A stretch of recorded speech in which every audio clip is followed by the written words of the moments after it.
Wind up, wind down, and let's hit rewind. All right, Kylie, what do you have for us today? Today I will be discussing the musical trio TLC. So my sources are blackpast.org, Wikipedia, and Entertainment Weekly. So if you don't know who TLC is, they're a musical group.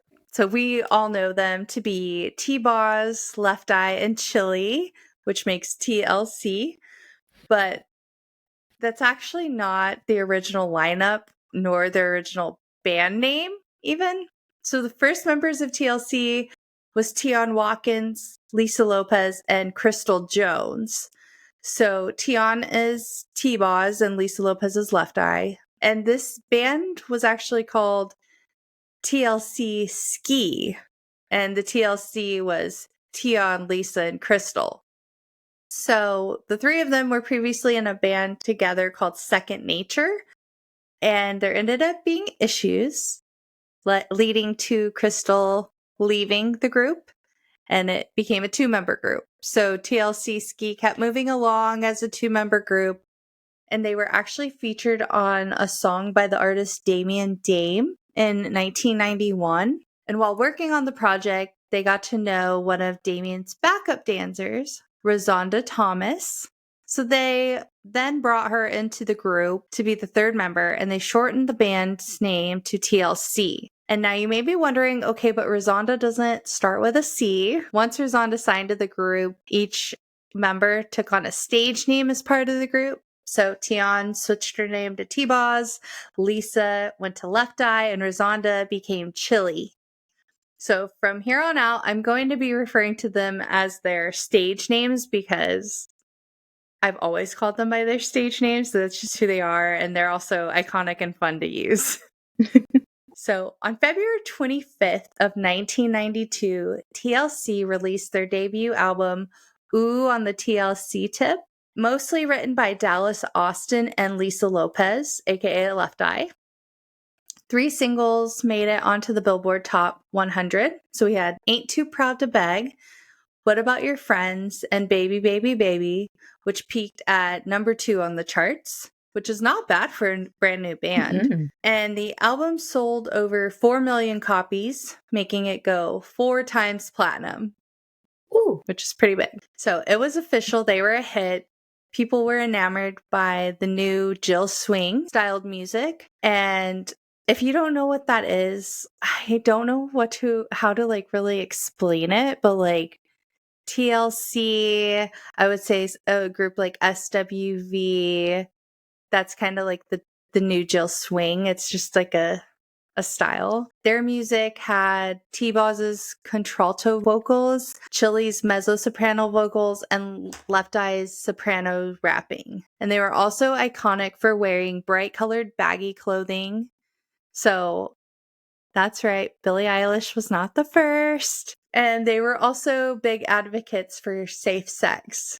There were some times where they would wear condoms in their costumes, sending those messages through their music. So back then it was kind of seen as provocative, but it's also kind of breaking the stigma of using safe birth control.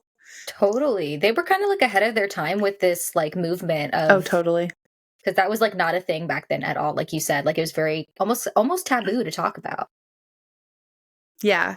Yeah. So they definitely were breaking stigmas. The trio grew close and became good friends. Their first national tour was opening for You Can't Touch Us artist MC Hammer. Unfortunately, during the tour, T-Boz had struggles with sickle cell anemia, and she became very sick.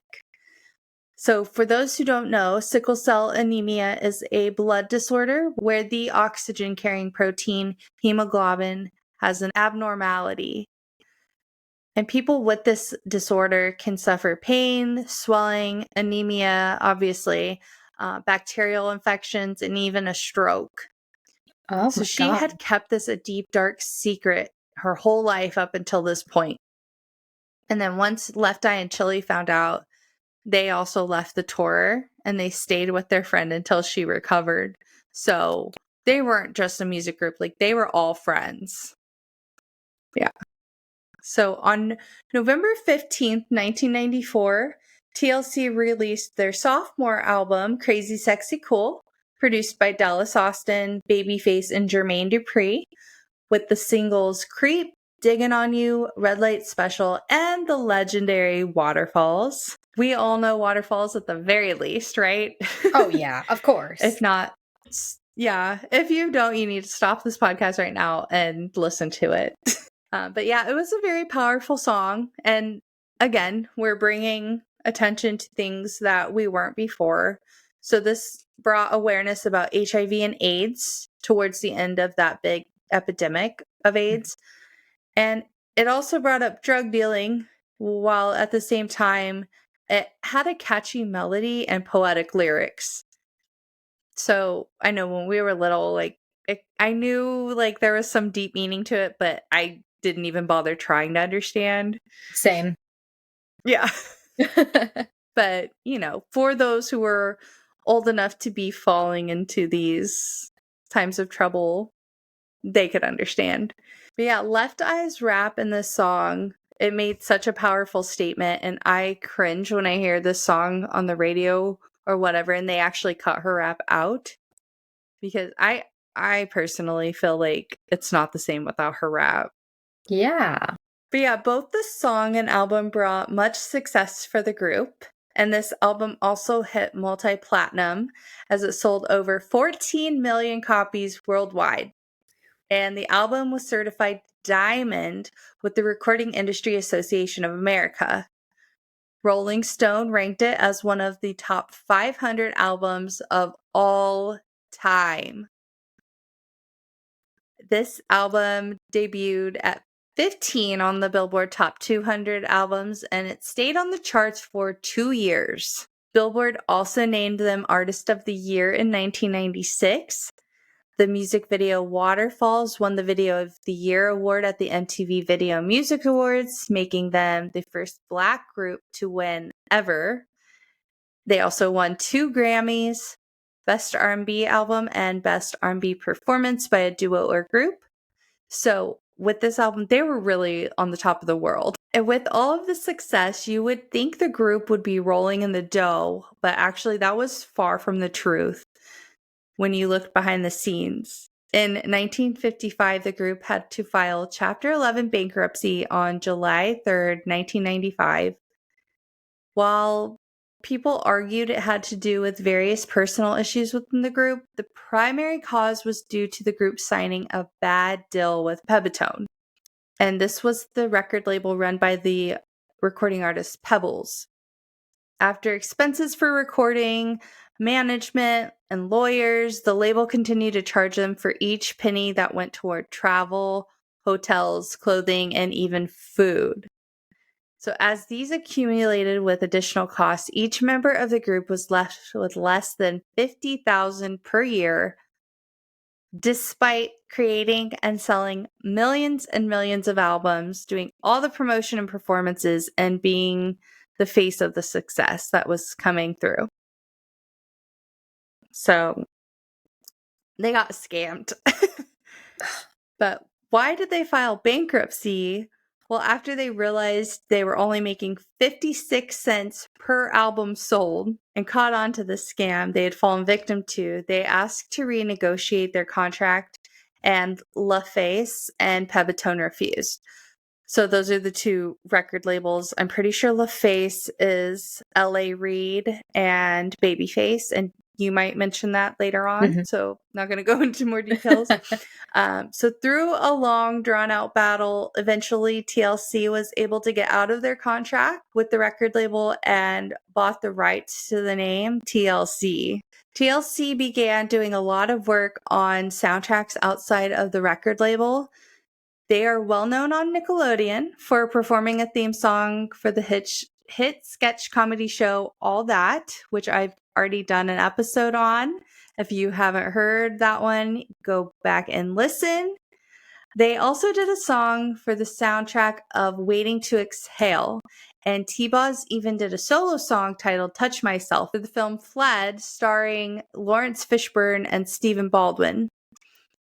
Left Eye also started branching outside of the group. In her rap career, she collaborated with OG female rappers like Missy Elliott, Angie Martinez, Da Brat, and Lil' Kim.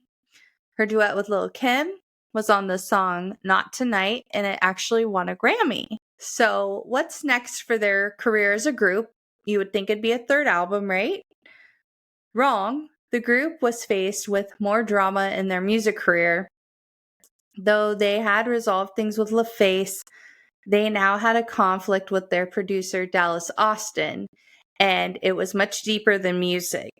So now Austin had been involved with T-Boz. They had a child together. And also, I'm realizing now his name is Dallas Austin. Oh my God. I wonder if he's from Texas or if that's not his real name. So he decided now that they have declared more control over their payment, he wanted $4.2 million for production, which I'm not sure if that's a fair amount of money or not. I'm not sure what the big picture looks like, but that isn't all he wanted. He also wanted complete creative control over the album.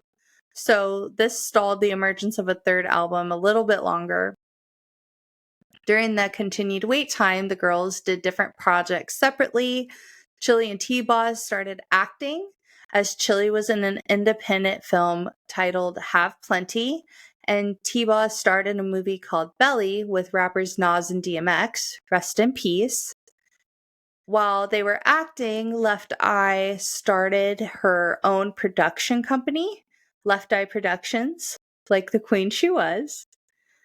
Her first group signed was the girl group Black, best known as for their song Bring It All to Me. It was a great song, Tim's and baggy jeans and all. If you know, you know. Left Eye also hosted a talent series called The Cut, which actually had a young Neo on there before he grew to fame. Okay, Neo. So eventually TLC decided to start working with other producers. Eventually Dallas Austin came around and they were all able to negotiate a deal that worked for everyone. And he ended up producing a majority of the album. What's the album? Fan Mail. Do you remember when this came out? No, I don't actually. No? No. Okay. So this was the album with Scrubs. Okay, I don't remember the whole album stuff coming up, but who doesn't remember Scrubs? I mean, come on. Yeah. So you probably can see the album like cover now. Yeah, now I'm visualizing it. Yeah. When I look at the nostalgic inspired art now, like the music videos that nod to this time, I always think about TLC with like all the metallic and whatnot. Yes. Yeah.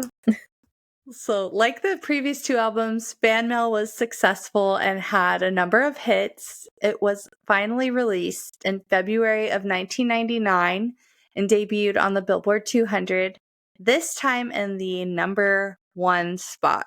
Yes. This album hit 6 times platinum and sold over 10 million albums worldwide. The debut single was No Scrubs. And honestly, I can't tell you what song is better known than No Scrubs or Waterfalls. It's got to be one or the other. But this song is about having standards and boundaries, which was huge. And honestly, hasn't had a moment of rest. As girls have found it relevant for the entirety of its existence, we still refer to that song. I mean, we don't want no scrub. Exactly. So, like, this song never died out. It's still good. And Waterfalls never did either. That's so true. And it's funny, right? Because a catchy song with a powerful message, it's so impactful. Their next single was Unpretty.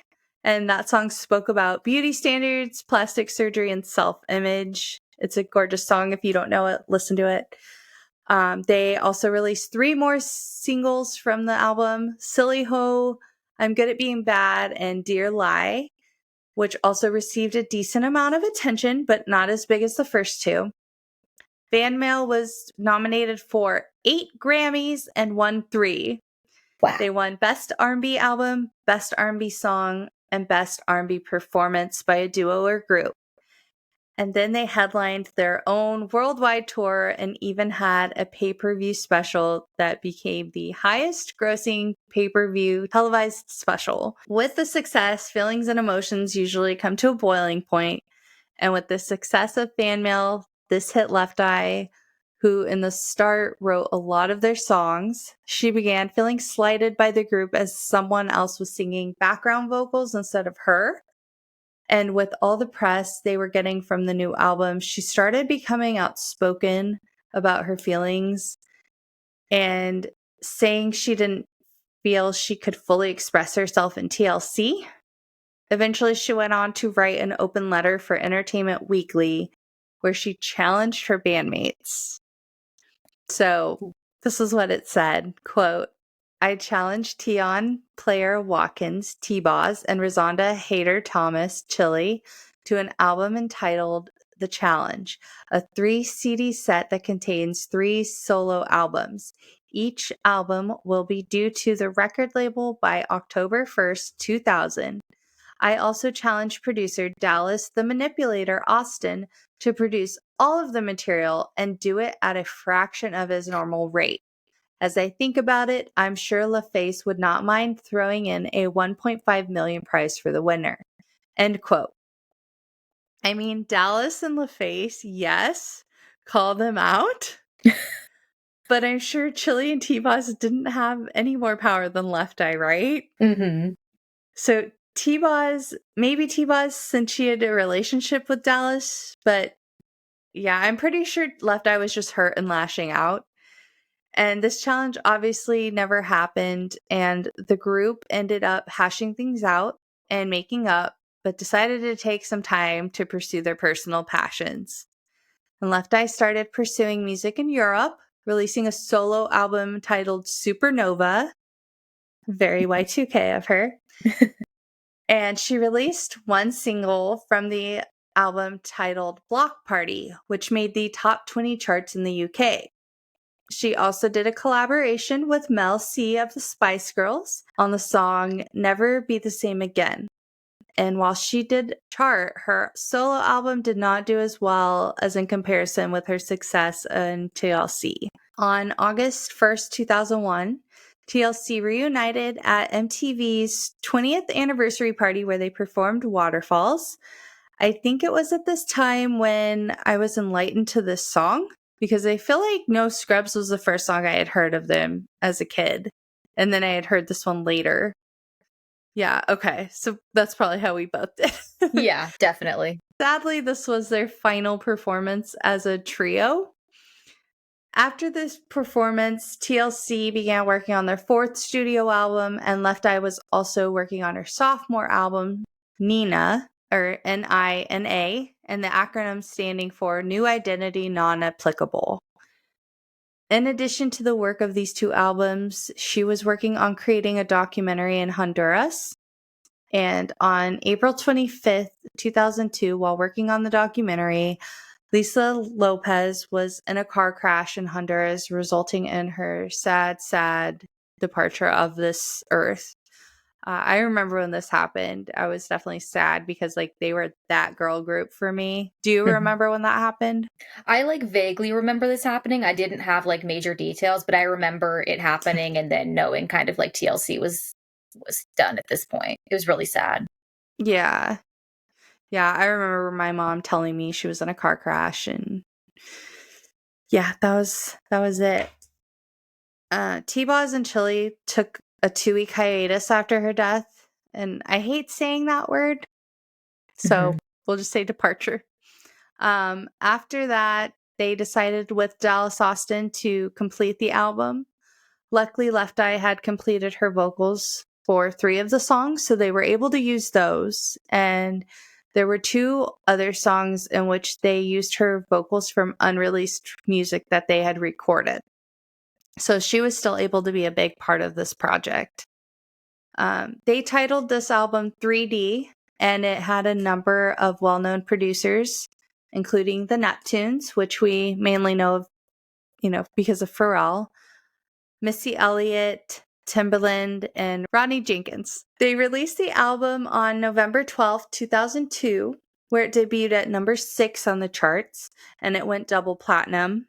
Its first single, Girl Talk, peaked at number 28 on the Billboard charts, being the group's lowest ranking for a single ever. After the release of the album and promotion, T-Boz and Chilli decided to take an indefinite hiatus. In 2007, VH1 released the documentary created by Lisa Left Eye Lopez, titling it The Last Days of Left Eye. I can't remember if I watched this or if I watched a biography type thing on her, but I know I've at least seen clips of this documentary, and it was like a spiritual journey for her, was like what it was about. Chilli and T-Boz are still together today, but I want to end the story here because we're already out of the 90s, and most of us recognize TLC as the trio. So this is kind of where the trio story ends, sadly.